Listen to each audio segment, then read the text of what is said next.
Hello everyone, welcome to science and mathematics world. हम कौशलेन खरे और आज की इस वीडियो में हम देखेंगे chapter 5 the fundamental unit of life के इंटेक्स क्वेश्चंस को, जो कि पेज नंबर 59 पे हैं। चलिए शुरू करते हैं। इस पहले क्वेश्चन में दिया हुआ है who discovered cells and how. इसका मतलब है कि सबसे पहले सेल्स को किसने डिस्कवर किया था और कैसे किया था। तो इसका सिंपल सा आंसर है कि the cell were first discovered by Robert Hooke in 1665. He discovered cells in a cork slice with the help of primitive microscope. तो इसका मतलब क्या हुआ कि जो सेल्स हैं उसको सबसे पहले रॉबर्ट हुक जी ने डिस्कवर किया था और वो 1665 में उन्होंने डिस्कवर किया था। और जब वो ऑब्जर्व कर रहे थे कॉर्क स्लाइस को अपने बनाए हुए प्रिमिटिव माइक्रोस्कोप से, तब उसी समय उन्होंने ये जाना कि कुछ ऐसा स्ट्रक्चर होता है जिससे हम सेल उन्होंने नाम दिया, जो कि एक लैटिन वर्ड है और जिसका मतलब होता है कि लिविंग बॉक्स करके। तो इस तरह से ये रॉबर्ट हुक की ने सबसे पहले सेल को डिस्कवर किया था 1665 में। तो चलिए सेकंड क्वेश्चन पे चलते हैं। सेकंड क्वेश्चन में दिया हुआ है कि what is the cell why cell is called the structural and functional unit of life. इसका मतलब है कि सेल को structural and functional unit of life क्यों कहते हैं। तो इसका आंसर है कि सेल्स और called structural and functional unit of life because all the living organism are made up of cell. Cell को हम structural and functional unit of life इसलिए कहते हैं क्योंकि जो सारे ऑर्गेनिज्म हैं, सारे लिविंग ऑर्गेनिज्म हैं, सारे लिविंग क्रिएचर्स जो हैं हमारी अर्थ पे, वो सब के सब जो हैं वो सेल से मिलके बने हुए हैं। और सारे जो फंक्शन है and all the functions taking place inside the body of organism are performed by cells. और जितने भी सारे फंक्शंस हैं, जैसे रेस्पायरेशन हो गया, एक्सक्रीशन हो गया और न्यूट्रिशन हो गया, ये सब कुछ सेल्स के जरिए ही होता है। इसीलिए सेल को structural and functional unit of life कहते हैं। इसमें केवल 2 ही क्वेश्चंस थे। अब हम चलते हैं दूसरे इंडेक्स क्वेश्चंस पर, जो कि पेज नंबर 61 पर हैं। तो चलिए शुरू करते हैं।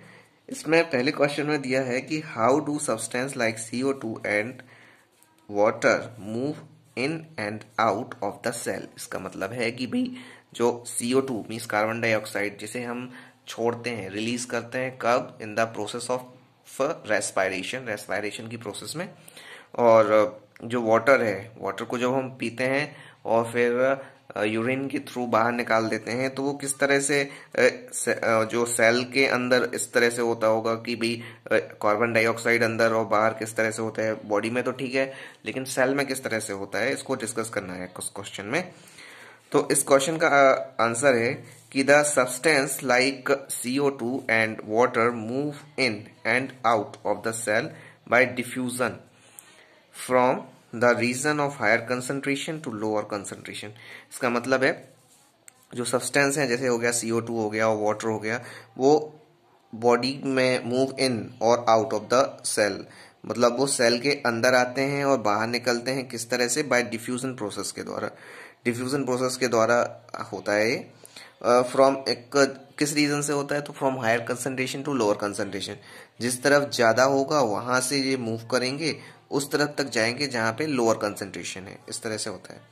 और फिर है कि जब when the concentration of CO2 and water is higher in external environment, यदि कंसंट्रेशन है जो उसकी CO2 और वाटर की वो ज्यादा है, कहाँ पर? एक्सटर्नल एनवायरनमेंट में, मतलब बाहरी एनवायरनमेंट में, बाहरी वातावरण में यदि CO2 और वाटर की कंसंट्रेशन ज्यादा है, then that inside the cell CO2 and water moves inside.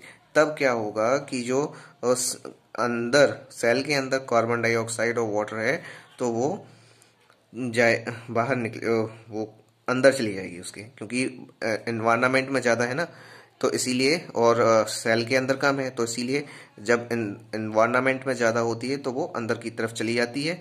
और जब the concentration outside the cell become low, जब वो बाहर यदि लो हो जाती है, तो it's is high inside the cell. और जब हाई होती है कहाँ पर? सेल के अंदर, तब वो बाहर आ जाती है। तो इस तरह से higher concentration to lower concentration का सब खेल है और इसी के जरिए वो अंदर बाहर होते रहते हैं। तो इसमें इस क्वेश्चन को है कि भी किस तरह से जो CO2 और वाटर मूव करते हैं सेल में, तो इसका आंसर हमने देख लिया। अब बढ़ते हैं हम नेक्स्ट क्वेश्चन की तरफ। इस क्वेश्चन में दिया हुआ है कि why is the plasma membrane called a selectively permeable membrane.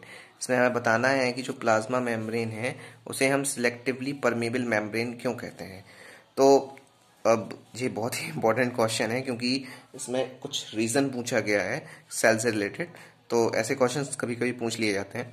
तो इसमें है कि plasma membrane called a selectively permeable membrane, उसको प्लाज्मा मेम्ब्रेन को सिलेक्टिवली परमिएबल मेम्ब्रेन बोलते हैं because it regulates the movement of substance in and out. क्योंकि ये रेगुलेट करता है, मतलब ये निर्धारित करता है कि किस सब्सटेंस के मूवमेंट को अंदर करना है और किसको बाहर करना है सेल के।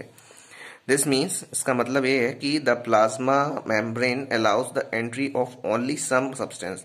तो क्या है, जो प्लाज्मा मेम्ब्रेन सिलेक्ट कर लेता है और अलाउ करता है एंट्री किसकी, कि कुछ ही सब्सटेंस की एंट्री अलाउ करता है, and prevents the movement of some other material, और दूसरे मटेरियल्स की मूवमेंट्स को रोक सकता है।